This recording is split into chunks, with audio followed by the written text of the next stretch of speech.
स्वागत है आप सभी का मेरे इस चैनल पर। और आज हम लोग पढ़ने वाले हैं रैशनल और इरैशनल नंबर।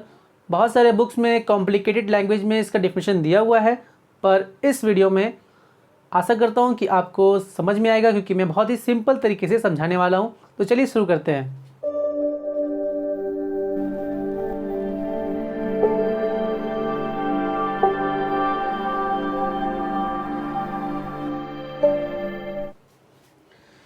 रैशनल और इरैशनल नंबर का डिफिनेशन आप किसी भी बुक से या साइट से ले सकते हैं, पर इसका कॉन्सेप्ट समझना बहुत ज़रूरी है। इसके लिए मैं यहाँ पर पहले रैशनल नंबर स्टार्ट करता हूँ। कोई भी ऐसे बटा में रहेगा, इसको रैशनल नंबर कहते हैं। इरैशनल नंबर किसे कहेंगे? ऐसे नंबर जो नॉन टर्मिनेटिंग हो,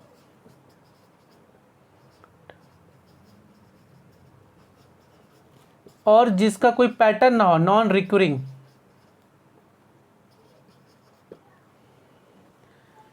दोनों का कॉन्सेप्ट थोड़ा समझ लीजिए। इसको समझाने के लिए एक नंबर लाइन का सिस्टम लेना पड़ेगा। बीच में 0, 1, 2, 3, 4 ऐसे सो ऑन जो नंबर रहता है, या -1, -2, -3। इसी सिस्टम को बोलते हैं इंटीजर्स।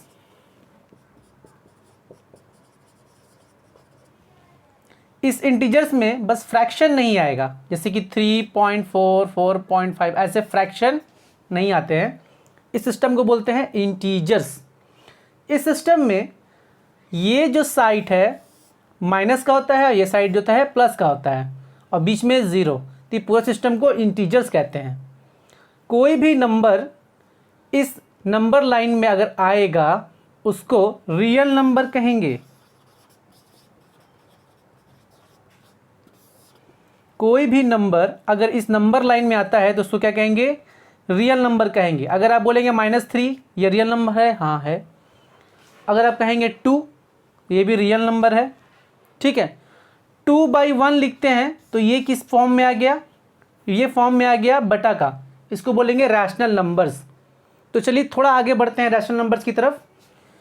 रैशनल नंबर्स मतलब p/q फॉर्म में होना चाहिए, और ये दोनों इंटीजर्स होना चाहिए। इंटीजर्स होना चाहिए।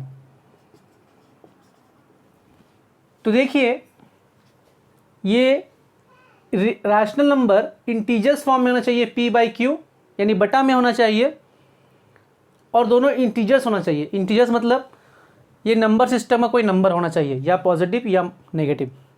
पर कंडीशन इसमें एक है कि ये जो q है डिनोमिनेटर, ये नॉट इक्वल टू 0, 0 नहीं होना चाहिए बस।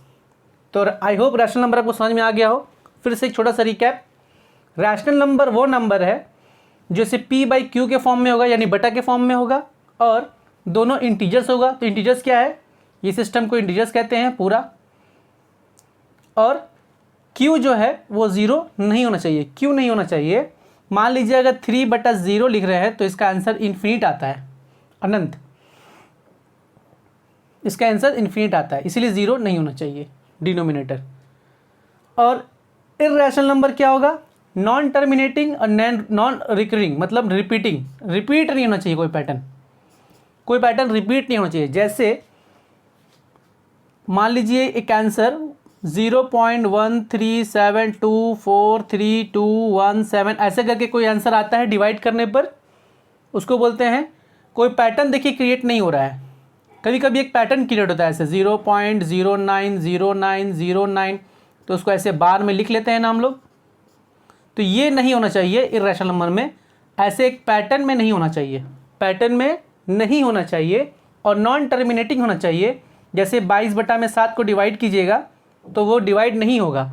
ऐसे नंबर को इरैशनल नंबर कहते हैं।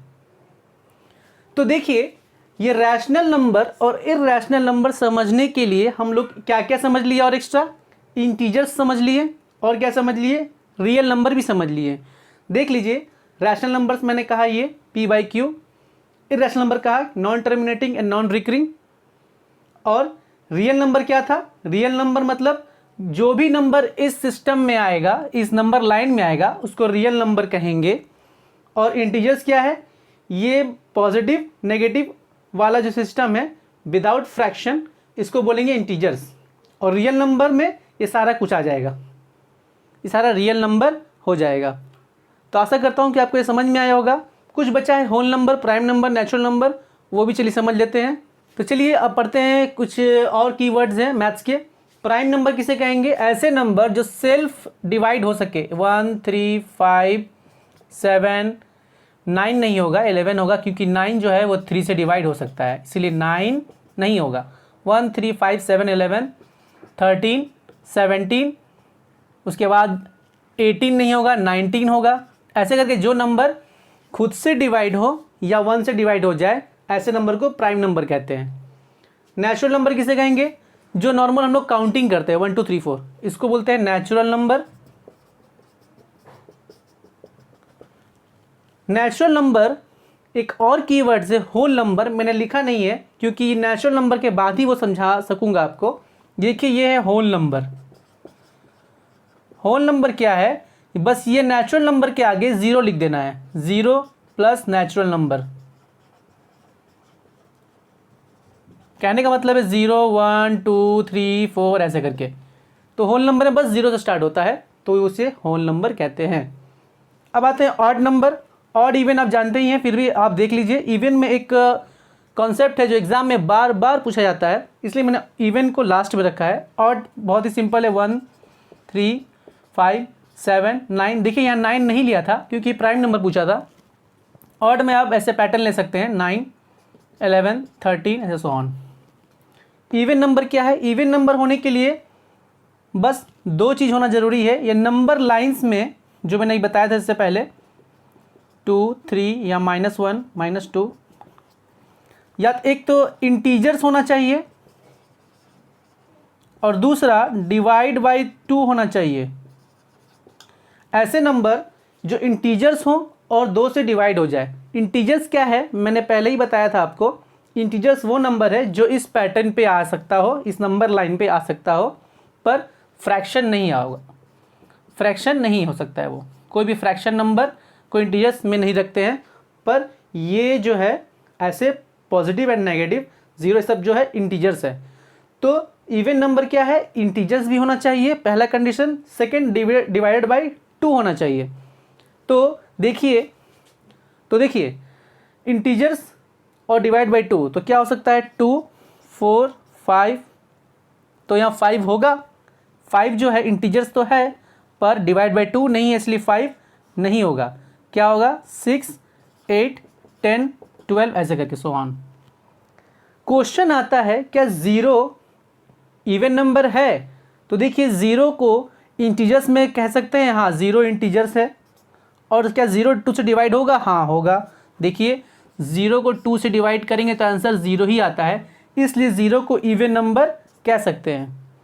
क्या 0 को इवन नंबर कह सकते हैं? तो आपका आंसर क्या होगा? हाँ 0 को इवन नंबर कह सकते हैं। एग्जाम में अगर आया तो आप लिख सकते हैं। आई होप आपको समझ में आ गया हो। और एक क्वेश्चन आता है, -4 क्या इवन नंबर है? यानी नेगेटिव नंबर देकर आपसे पूछेगा क्या ये इवन नंबर है? तो हाँ देखिए नेगेटिव वाला भी इंटीजर्स भी है और -4 भी 2 से डिवाइड हो सकता है, इसलिए माइनस में अगर कोई ऐसा नंबर है जो डिवाइड बाई 2 है उसको भी हम लोग इवन नंबर कहेंगे। तो आशा करता हूँ कि आपको ये वीडियो समझ में आया होगा। और अगर आप चैनल पर नए हैं तो प्लीज़ सब्सक्राइब कर लीजिए, कमेंट एंड शेयर, और हमारे चैनल के अपडेट पाने के लिए बेल आइकन को हिट कर दीजिए। Thank you.